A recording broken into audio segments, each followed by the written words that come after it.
Alô! Mais uma vez, o inusitado programa Pulando a Cerca. Dia 31 de agosto de 2017. Fala, não, 18. Carlinhos, eu sempre erro. Eu sempre erro, é tradicional o erro. Então, dia 31 de agosto de 2018, agora sim. Vamos lá. Faltam 4 meses para findar o ano. E nós, desde janeiro, estamos aqui, pulando a cerca. Janeiro, fevereiro, março, abril, maio, junho, julho, agosto. Acabou. Hoje é o último programa do mês de agosto. Que setembro nos venha com outros ares, com novos aromas, novas cores próprias da primavera, não é? E a gente aqui continua, cobrindo de lona para fazer circo, descobrindo para pular a cerca. É com você, Daniel. Isso. Boca de trombone, Inácio Boca de trombone. A falação é do Inácio Boca de trombone. Parabéns, o grande poeta. O nosso convidado hoje foi uma exigência da equipe, porque é uma pessoa cultíssima, educadíssima, gostosíssima, tesudíssima. Eu hoje vou reapresentar mais uma vez uma pessoa que sabe das coisas. O Coronel Ibis. Fala, Coronel, para pular a cerca. Pulou. Está pulando, pulou. Então, bom dia, boa tarde, boa noite.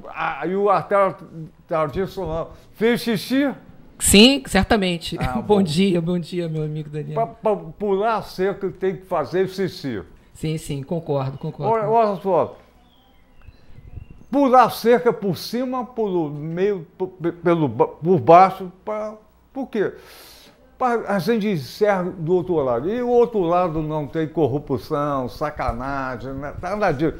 Tem educação, cultura, saúde, lazer e justiça, que hoje falta muito na questão da justiça. Então, o Coronel Ibis é um especialista em segurança. E segurança, eu vou perguntar, Ibis, alguém do Brasil está seguro? Olha, Daniel, o problema da segurança hoje no Brasil é um drama muito sério. Você sabe que na semana passada eu participei do Fórum Brasileiro de Segurança Pública, né? Há 12 anos que a gente reúne especialistas, pessoas que estão estudando o tema, profissionais de segurança, os trabalhadores da área, policiais, para discutir e pensar os rumos da segurança pública no Brasil. E a gente tem uma oportunidade de trocar ideias com pessoas do Brasil inteiro e ver o que está acontecendo nos estados, né? O cenário é muito preocupante, os números são muito preocupantes. Você sabe que no Brasil hoje, ano passado, morreram mais de 60 mil pessoas. Mais de 60 mil pessoas. Uma coisa terrível.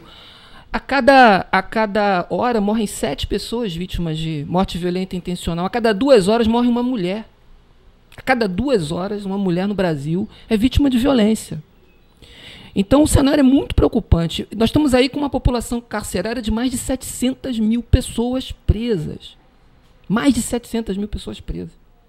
Então, assim, é um quadro muito preocupante.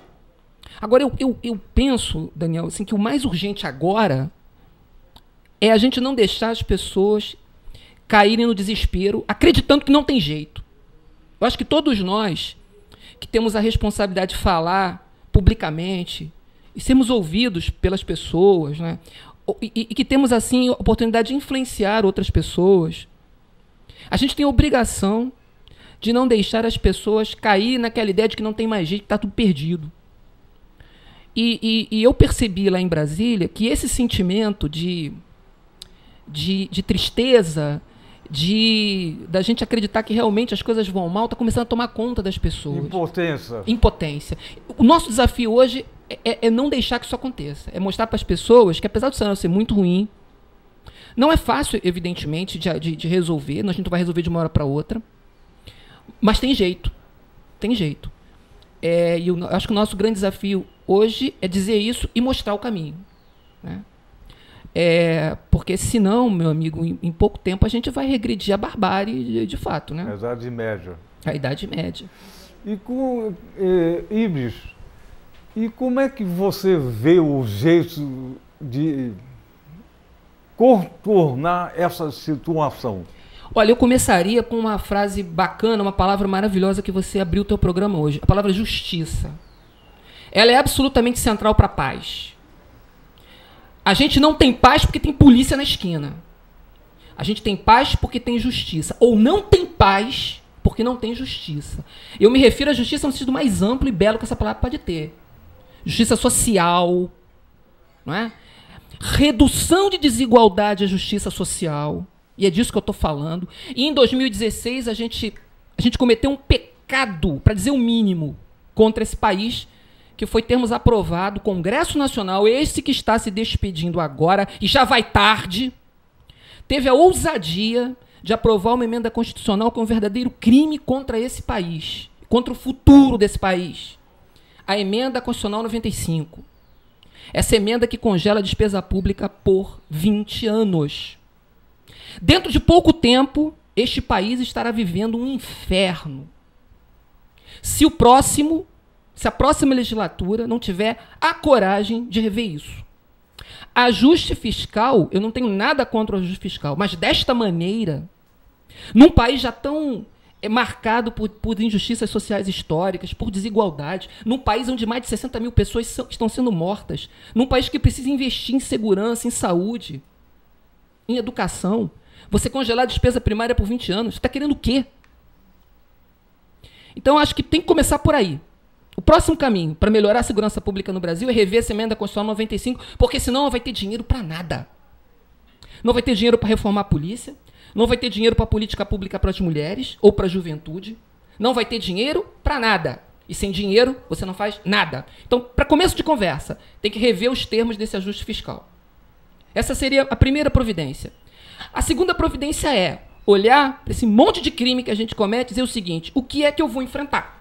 Os recursos materiais e os recursos humanos são reduzidos em qualquer país do mundo. Então você precisa escolher. Num país onde 63 mil pessoas estão sendo mortas, num país em que a cada 2 horas uma mulher é vítima de violência, num país em que mais de 70% das pessoas que morrem têm até 29 anos de idade, esse país não pode ter outra prioridade que não seja as mortes violentas e intencionais, os crimes contra a vida. Um outro crime que eu elencaria como prioridade seria a questão do crime organizado. Então eu escolheria essas duas frentes para atuar: os crimes contra a vida e as mortes violentas intencionais. Esse governo que está se despedindo agora, ele fez uma coisa interessante, que é o fato de ter publicado em março uma lei que regulamentou a Constituição da República. É uma lei ruim. Uma lei ruim. Essa lei poderia ter sido muito melhor. Mas pelo menos hoje a gente tem uma lei. Então acho que o próximo governo tem que melhorar essa lei. Tem que definir de uma maneira mais clara regras de financiamento para a área de segurança pública. Tem que criar alguns institutos que hoje nós não temos. Por exemplo, o Rio de Janeiro tem uma coisa muito interessante que é o Instituto de Segurança Pública, através do qual você pode acompanhar a eficiência e a efetividade das políticas públicas de segurança com os indicadores criminais. A gente precisa ter alguma coisa como isso em nível federal, para que o governo federal possa monitorar as ações num país do tamanho do Brasil.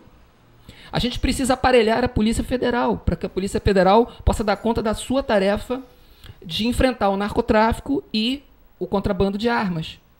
A gente precisa controlar melhor as armas que circulam no território brasileiro e não rasgar o estatuto do desarmamento como o governo atual tem feito, de uma maneira silenciosa, flexibilizando as regras através do decreto do regulamento.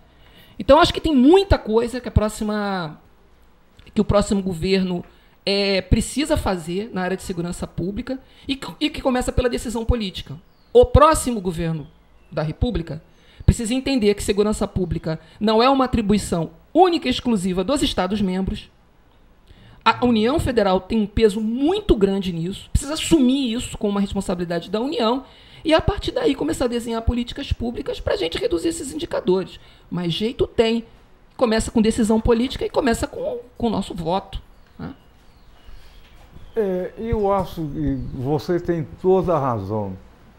Mas a corrupção talvez seja o maior mal que o Brasil detém na questão da segurança. A corrupção é tão alta que equivale às mortes, como aqui uma guerra civil. A corrupção em todo, o financiamento, qualquer financiamento, através da corrupção, chega uma pontinha lá. Isso é uma responsabilidade. Eu acho que o presidente, o futuro presidente do Brasil, é importante, mas eu acho que muito mais importante, que você colocou muito bem, é o Congresso. O Congresso que aprova ou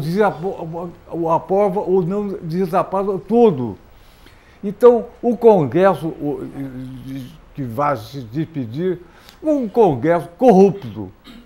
E corrompeu, o Congresso corrompeu a justiça e corrompeu quase tudo.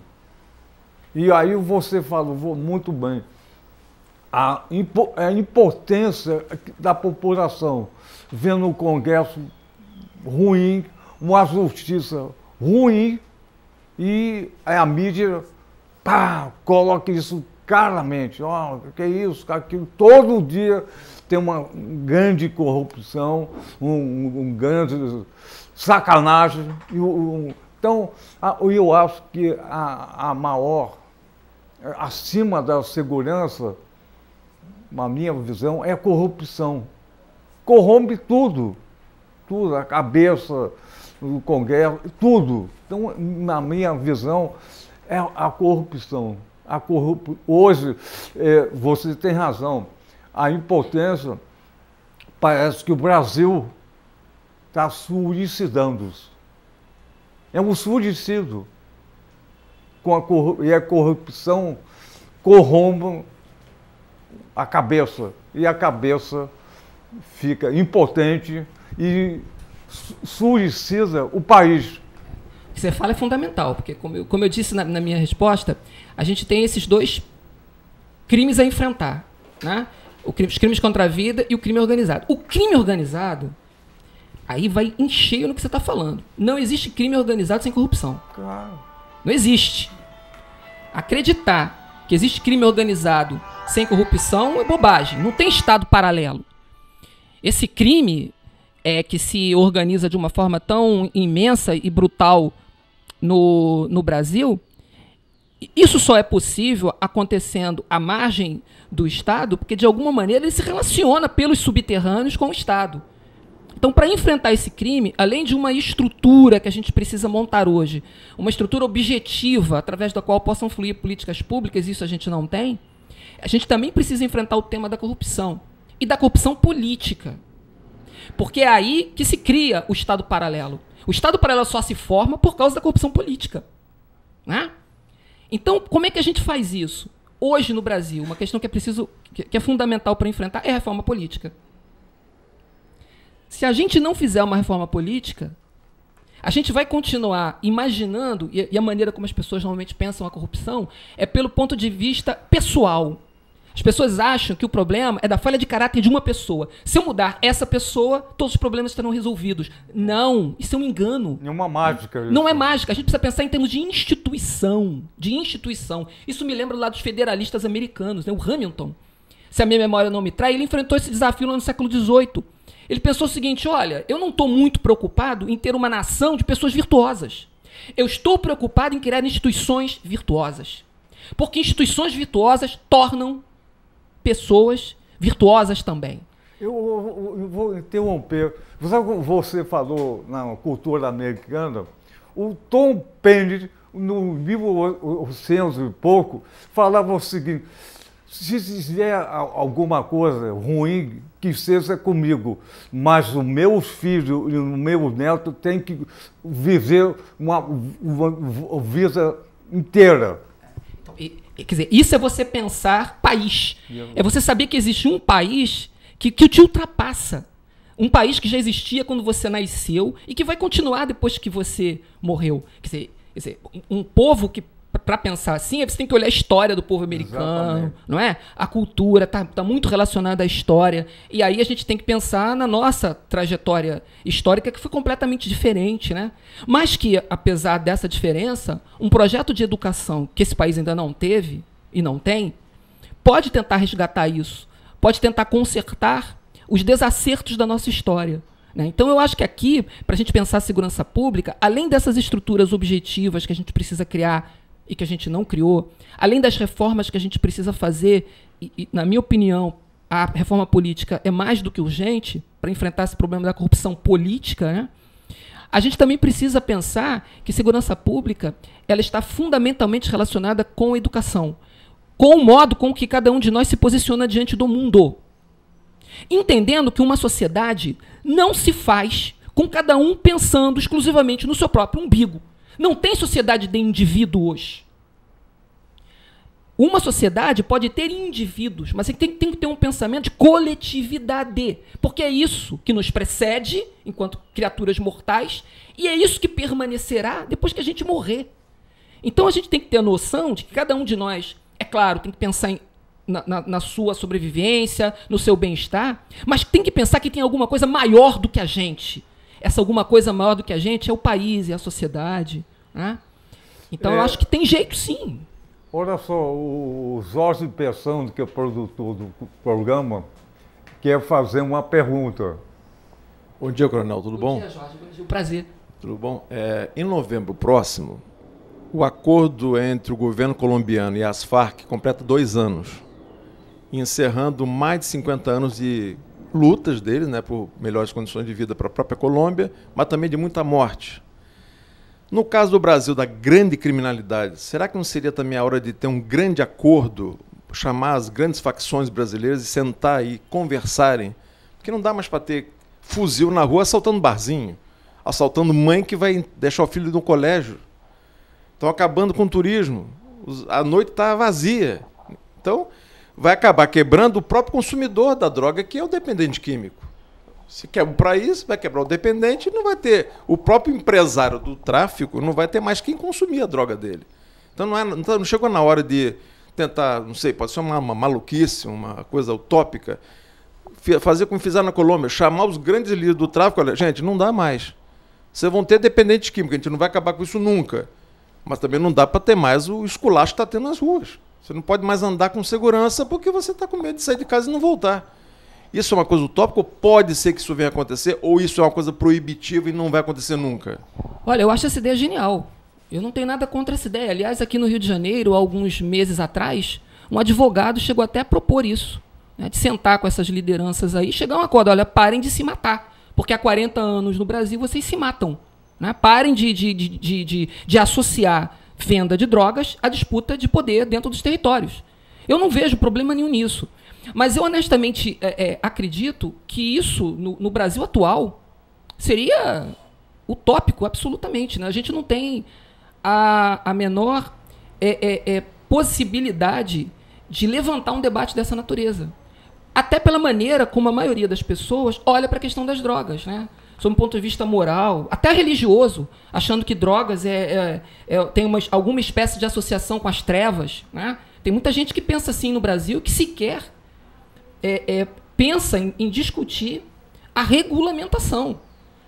Quanto mais essa saída que me parece muito racional, de sentar com as pessoas, olha, vocês vão continuar presos pelo crime que vocês cometeram, o Estado não vai refrescar de modo nenhum com relação aos crimes que vocês praticaram, agora parem de se matar. Né? Isso me parece que seria perfeitamente racional. Mas, assim, sem querer comparar a situação do Brasil com a situação da Colômbia, me parece que a nossa situação ela é muito mais simples do que a questão da Colômbia, que envolve outros elementos. que não é o caso do Brasil. Este horror, Jorge, que a gente vive no Brasil, me parece que é muito mais fruto das nossas faltas de estruturas objetivas de enfrentar um problema, num país de tamanho continental como o nosso, do que outra coisa. E eu insisto, eu não estou querendo dizer que o problema seja fácil de resolver. O problema é que hoje, como a gente não tem estruturas mínimas para conseguir que políticas públicas possam durar no tempo, num espaço suficiente para produzir resultados, por falta de estrutura, a gente não vai a canto nenhum. A gente consegue resolver as coisas no curto prazo. No médio e longo prazo, não. Só para exemplificar, nós temos problemas sérios com armas que circulam no território nacional. Há uma pesquisa que aponta que em 2012 a gente devia ter alguma coisa em torno de 16 milhões de armas circulando no Brasil, entre armas legais e armas ilegais. 16 milhões.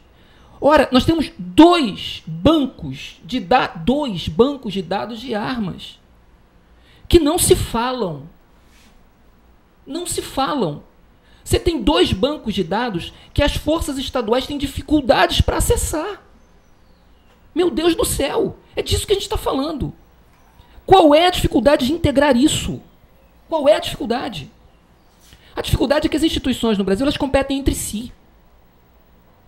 E por que elas competem entre si? Porque o poder central não toma isso para si e permite. A lei do SUSP, que deveria transformar as instituições num sistema, da maneira como ela foi elaborada, não tem condições de cumprir esse objetivo.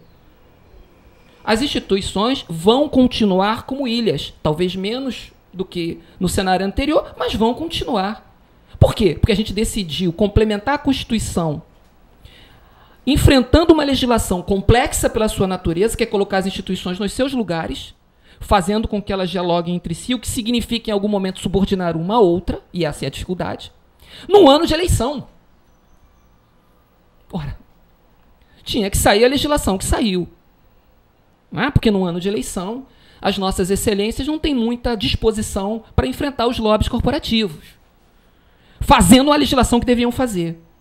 Então, o problema do Brasil, e muita gente é tentada a comparar com países como a Colômbia. E o que eu sustento é que nessa situação, apesar dos números, e aí a gente tem que levar em consideração que os nossos números são enormes, porque o Brasil é enorme, né? Só São Paulo tem uma população maior do que a da Argentina, né? É disso que a gente está falando. O Brasil é imenso, por isso os nossos números são imensos. Mas os nossos problemas são muito mais produzidos por causa das nossas esquizofrenias, dessas nossas jabuticabas, e do nosso jeitinho de resolver as coisas, que não resolve nada, do que por qualquer outra coisa, do que pela complexidade do problema em si. Né?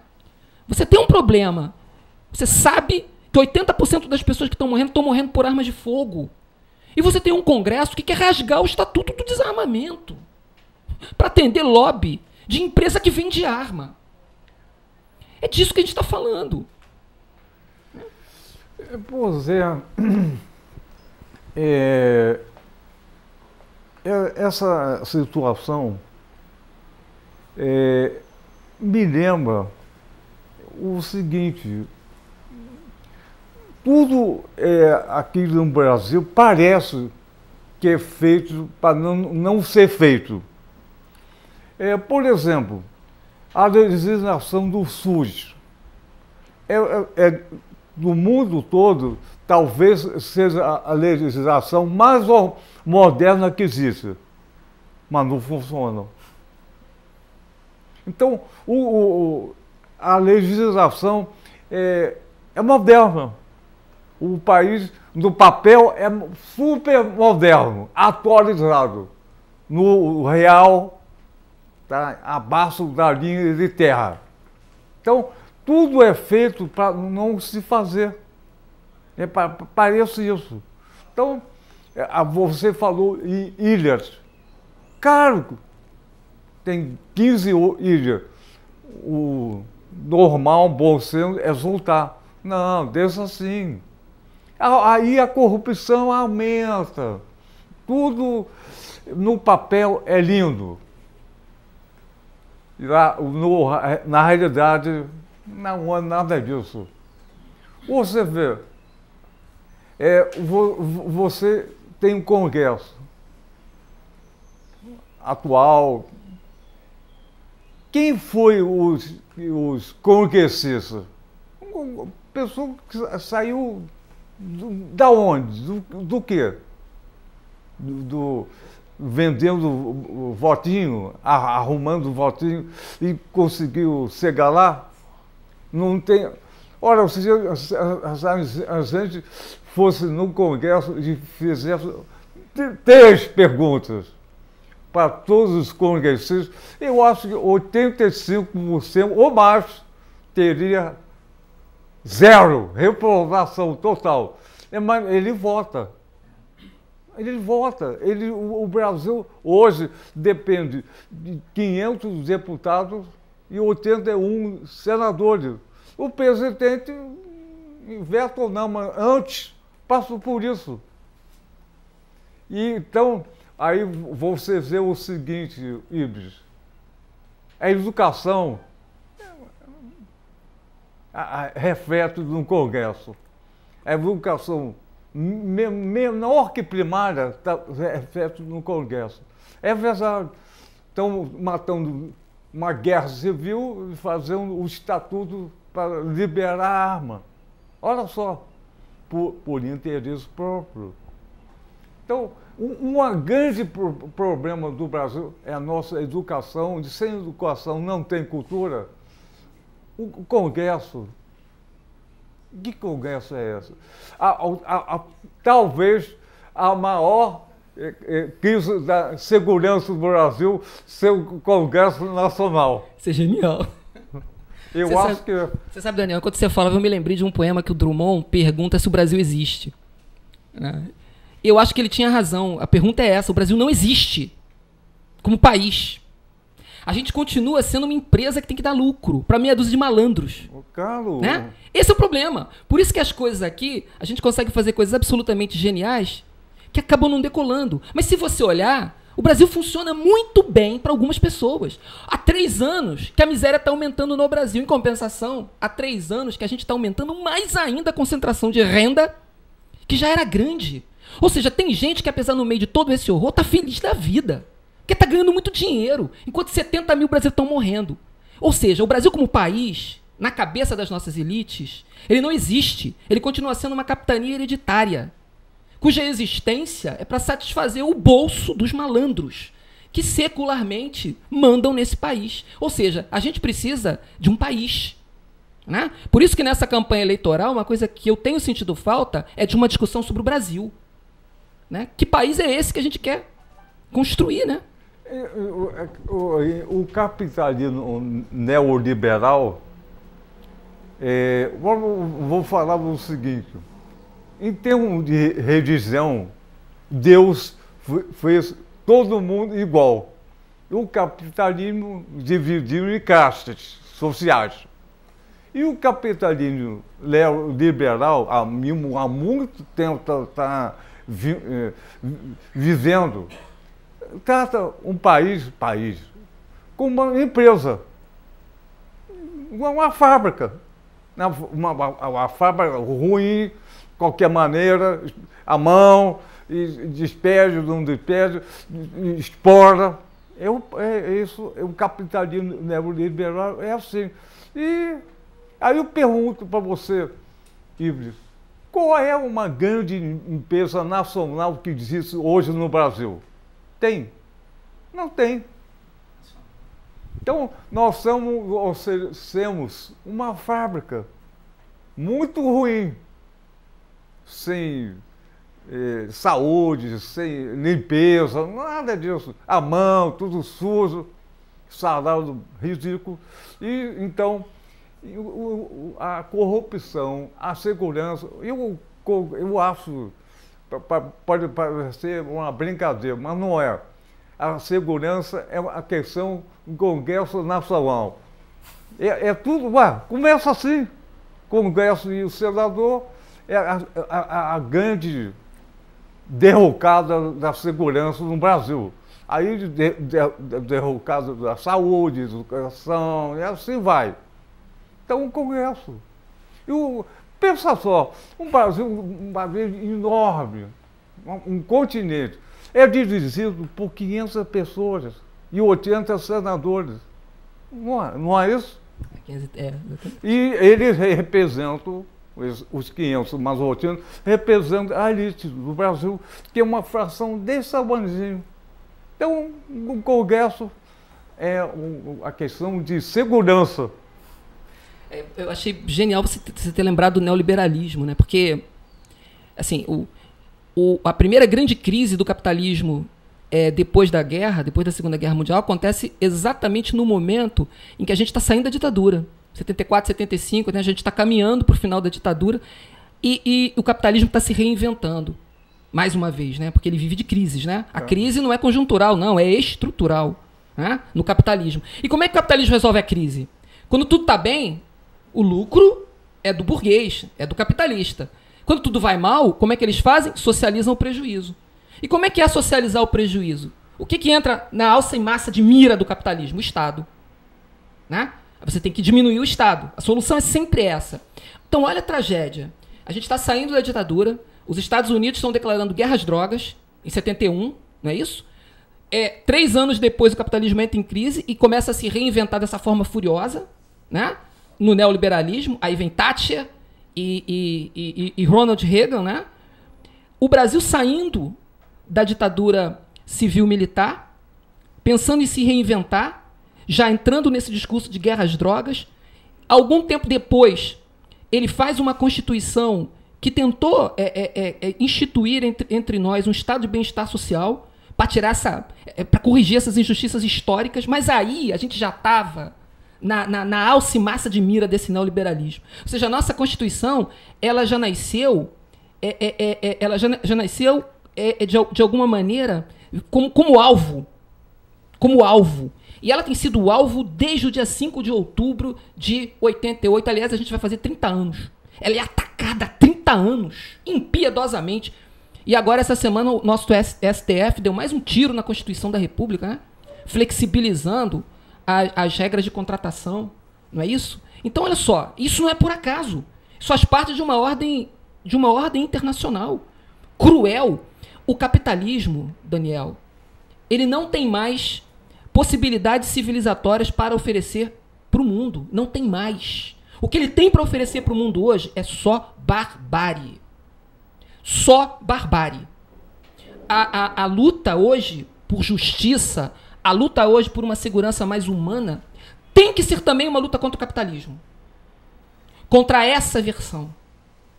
Que é a face mais cruel, mais desumana que o capitalismo já teve. E que tem candidato aí defendendo. Tem candidato aí que acha que vai resolver o problema da segurança pública, vendendo tudo, privatizando tudo, acabando com o Estado, reduzindo o Estado a nada, Estado policial. E tem pobre votando nisso. E tem pobre acreditando nisso. Pobre que acredita que vai ter a sua vida melhor com o Estado policial é maluco. Ele vai ser objeto desse Estado policial. É você que vai ser vítima. Você que é pobre, que vote na direita, abra seu olho. Você vai entrar nas estatísticas. Né? Então, quer dizer, para a gente mudar isso, Daniel, a gente precisa esclarecer isso para as pessoas. Quer dizer, não basta melhorar a qualidade da polícia, não basta mudar as estruturas, tudo isso é importante, mas se a gente não tiver uma educação capaz de fazer com que as pessoas leiam o mundo de uma maneira diferente, a gente não vai mudar essa realidade, não vai construir um país. Pois é. E quem aprova tudo isso? O Congresso Nacional, as nossas assembleias legislativas, esse povo todo. Por isso que a gente precisa de uma reforma política, né? Urgente. Quem aprova tudo isso a lei é o quê? A lei é o objeto do Congresso. Então tem uma grande articulação. A corrupção é a articulação. Ninguém consegue corromper sozinho. Tem que ter um grupo. E esse grupo está tomando o Brasil. Nós voltamos quase à Idade Média. Pô, depois de tanto esforço, tanta guerra civil, tortura, prisão, estamos voltando a isso. Nada é por acaso. Eu acho que, Carlos, as elites nunca tomaram parte na questão da educação. A educação foi difícil, zerado, muito ruim. A educação é ruim, o salário é ruim e, em consequência, a saúde também é ruim. Então, e a consequência disso, o trabalho é escravo, ruim. Parece que nós estamos no muro das lamentações, sempre lamentando no Brasil. Não é isso. Não é isso. Veja a população, talvez o Brasil tenha 250 milhões de habitantes. Quantos vivem decentemente? Casa, transporte, educação, saúde, quantos?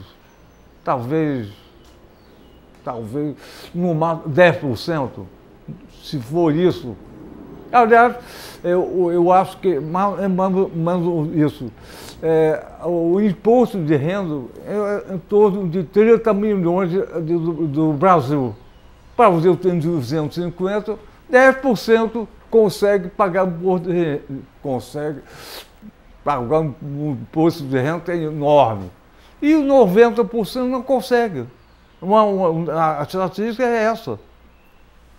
Que país é esse que 10% toma tudo, tem decência para viver e 90% é indecente? E a segurança pega aonde? Na Zona Sul? Não, na Zona Oeste, subúrbio, não. A intervenção militar é sempre lá, não é aqui, é lá. Então, olha só, que país, você tem razão, a discussão, que país é esse? Você falou, o De Gaulle falou, isso não é um país sério, nem é sério, nem é país. Que é isso? O cara vem da França dizer que aqui não é um país sério, porra, não é um país sério. E você sabe, Daniel, mas apesar de tudo isso, você sabe que a gente tem uma coisa que eu acho magnífica, sabe, é o povo brasileiro. Verdade. O país é o povo. E eu vou te dizer uma coisa, em nome desse povo, que a gente precisa salvar dessas mortes violentas aí, né? 63 mil pessoas morrendo. Não é só a morte violenta, a vida violenta. A vida violenta, sim. E pior ainda. Condenado a uma vida de barbárie, né? Condenado a viver de uma maneira indigna da criatura humana. A gente precisa salvar esse povo, Daniel. E hoje, meu amigo, eu acho que cada um de nós que tem compromisso com esse povo, compromisso com esse país, precisa aprender a viver sem esperança. Sem esperança.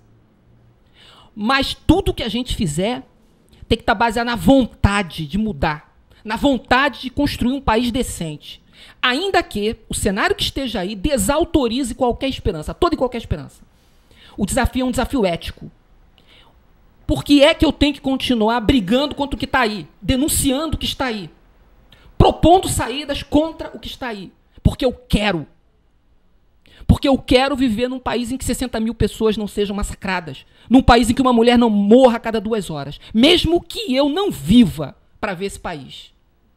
Então, acho que o nosso desafio, o desafio de cada pessoa que tem consciência e amor pelo povo brasileiro, pelo país, precisa hoje aprender a agir sem esperança de qualquer fruto, de assistir durante a sua vida o nascimento de todo e qualquer fruto.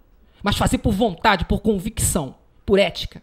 Ives, você tem toda a razão.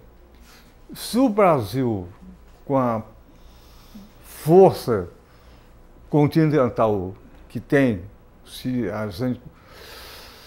Vamos lá, muda a América Latina toda. É o país cabeça. Se o Brasil é o autoritário, o resto também é. Então o Brasil tem uma potência enorme. E o Brasil hoje é o cerezo do mundo. Tem coisa para cena, Estados Unidos e tudo baratinho. Então olha só, se o Brasil conseguir, e tem que conseguir, muda o cenário. Eu acho que, pensando bem, o Brasil está o que está, porque interessa ao multinacional do mundo todo.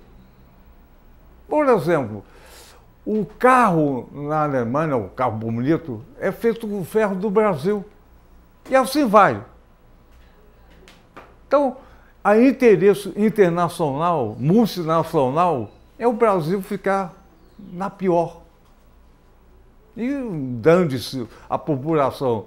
E aqui no Brasil, no mundo todo, a economia neoliberal, a economia fica muito acima da questão política, social. A economia. Então, há um interesse que o Brasil seja o último aluno da turma, porque é muito rico. Então, pode ser uma teoria de conspiração, eu não acho que é. Aqui tem petróleo, tem mar, tem floresta, indústria, nióbio, ferro, ouro. Olha, então, o Brasil interessa a multinacional do mundo ficar em último lugar. E daí? Olha, eu sei o seguinte, quando o último aluno da turma, a turma acha legal, ele é o último, não sou eu. Quando o último aluno da turma se levanta e volta a estudar, é um problema da turma. Quem vai ficar no lugar? Sim, claro, claro. Então, vamos deixar de ser a retaguarda, de ser a vanguarda.